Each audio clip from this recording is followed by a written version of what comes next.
So you're a new UGC creator and you want to avoid getting scammed.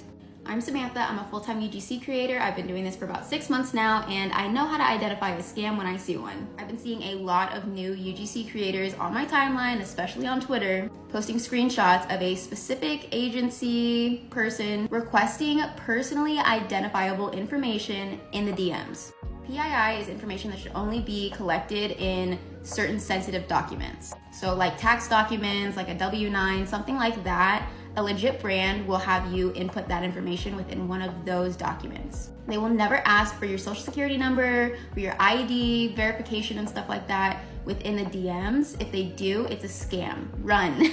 This might not be common knowledge, it should be common knowledge, but providing your social security number to people who you cannot trust, they can steal your identity, and that is not a good thing. So please, please, please do not be gullible. Do not provide this information to anybody via DMs, via email, via text, over the phone. You don't do that, that's a big no-no. You can provide this information, and it is normal to provide this information via tax documents, like I said. If anybody's pressuring you for your social security number, run the other direction, block them, don't even engage. Another way to identify a scam, via emails. We all get inbound scams all the time. Shein they love me. They want to work with me so bad, but I know it's a scam every time, and this is how I know. Shein is never going to email you from a Gmail account.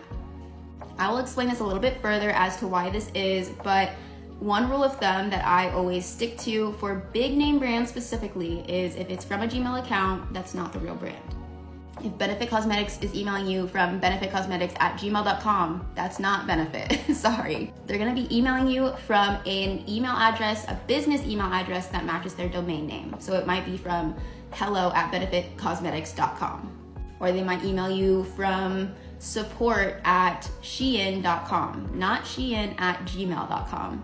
Now some smaller brands, they might still have a Gmail account, and that's okay. But something else that I always look for in an email when I receive an inbound from a brand is whether they include their social media handles and whether they provide me with a link to their website. In my experience, if I don't receive either of these things and it's just a blank email and it's just like, cheers, John, I'm like, okay, John, you gotta give me a little bit more to work with, otherwise I think that's a scam. Oh, and I checked your email address and it's a Gmail? Another rule of thumb that I love to live by is if it sounds too good to be true, it probably is. We just have to use like a little bit of common sense sometimes, because I know we get so excited being a new creator, getting inbounds, and we're like, yes, a deal, like so exciting. And I've almost gotten scammed a number of times, because me too, like I get excited. I want people to want to work with me. But if it sounds too good to be true, it just might be. Please don't get scammed and don't give away sensitive information.